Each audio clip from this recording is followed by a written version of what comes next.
தொடர்ந்து கூட்டணி தொடர்பான கேள்விகளை தாவைக்காவிடம் எழுப்பிய பொழுது ஒரு மாதத்திற்கு முன்பு என்ன நிலைப்பாடு எங்களுடையது அதுவே தான் இன்றைய நிலைப்பாடாக இருக்கிறது அப்படின்றத அவங்க தெளிவுபடுத்தியிருக்காங்க. அடுத்ததாக பத்திரிகையாளர் திரு சிவப்பிரியன் அவர்கள் நம்முடைய இணைந்திருக்கிறார். சார் வணக்கம், இணைப்பில் வந்ததுக்கு முதல்ல நன்றி.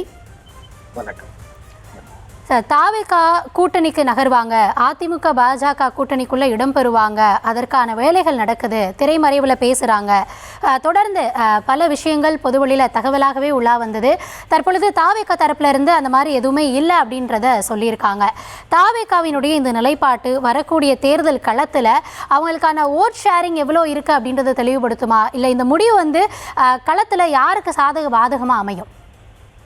இல்ல, யாருக்கு அமையும் பாதகமாக அமைக்கும் என்பதை தாண்டி தாவேகாவிற்கு அவர்களுக்கு என்ன ஸ்ட்ராட்டஜி, அவங்க வந்து எத்தனை வருடங்கள்ல ஆட்சி பிடிக்கணும் இல்ல கூட்டணி வைக்கணுமாங்கிறது அவங்க கட்சியில அவங்க முடிவு பண்ண வேண்டிய விஷயம். நான் தொடர்ந்து சொல்லிக் கொண்டிருக்கின்ற விஷயம் என்னவென்றால், உச்ச நட்சத்திரமாக இருக்கக்கூடிய விஜய் அவர்கள் ஒரு கிட்டத்தட்ட 200-300 கோடி ரூபாய் ஒரு படத்திற்கு அவர் சம்பாதிக்கிறார் பலவிதமாக.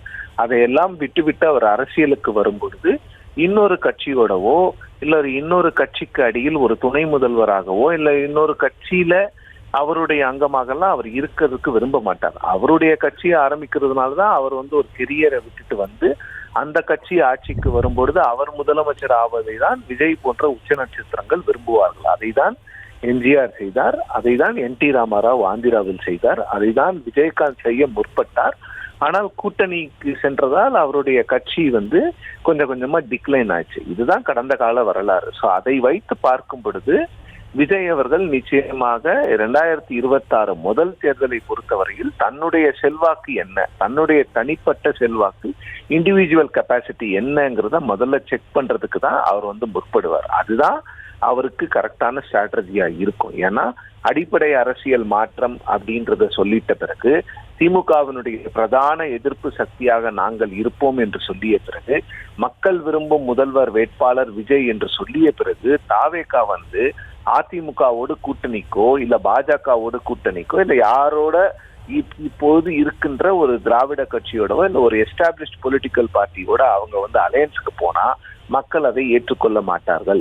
நீங்கள் சொன்ன இல்ல, தொடர்ந்து குறுக்கீடுக்கு மன்னிக்கணும். தொடர்ந்து வந்து என்ன சொல்லப்பட்டது அப்படின்னா, கரூர் சம்பவத்திற்கு பிறகு தாவேகாவினுடைய நோக்கம் அப்படின்றது தாங்கள் ஆளும் கட்சியாக மாறணும் அப்படின்றத தாண்டி திமுகவை வீட்டுக்கு அனுப்பணும், இந்த இதுல அவங்களுடைய அந்த கொள்கையில அவங்களுடைய கோல்ல ஒரு மாற்றம் இருக்கு அப்படின்ற மாதிரி ஒரு கருத்து முன்வைக்கப்பட்டே வந்தது.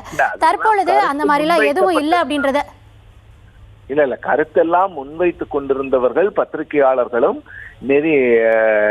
மற்றும் வந்து அரசியல் விமர்சகர்கள் தான் தவிர இன்னொன்னு அதிமுக போன்ற கட்சி தலைவர்களே தவிர தாவேகாவிலிருந்து யாரும் வந்து எங்களுக்கு திமுகவை வீழ்த்துவதுதான் இந்த தேர்தலில் வந்து எங்களுக்கு பிரதானம், நாங்கள் ஆட்சிக்கு வருவதெல்லாம் பிரதானம் இல்லை என்று யாரும் தாவேகாவில் இருந்து சொல்லவில்லை.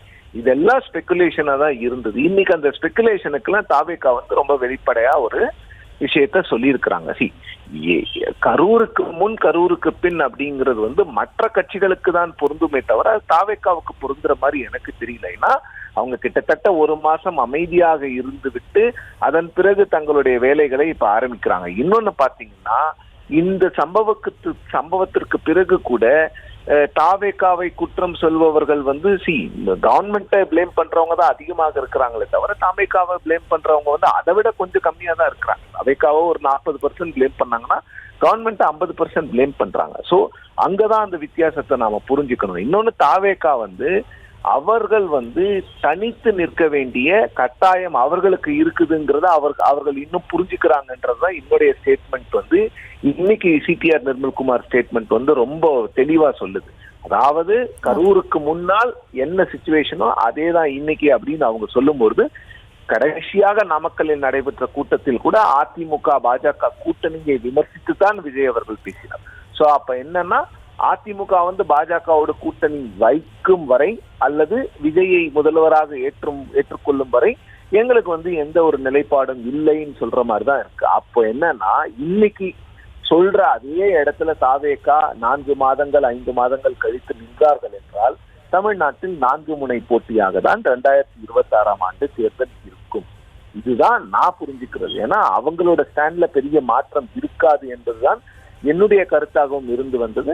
அதை இன்னைக்கு சொல்லியிருக்காங்க. ஒருவேளை 3 மாசம் 4 மாசம் கழிச்சு சிச்சுவேஷன் மாறலாம், மாறாமலும் இருக்கலாம். பட் மாறுவதற்கான பெரிய அளவில் வாய்ப்புகளை நான் பார்க்கவில்லை. நன்றி சார். இந்த தருணத்தில் இணைப்பில் உங்கள் தரப்பு பார்வையை பகிர்ந்தமைக்கு மிக்க நன்றி.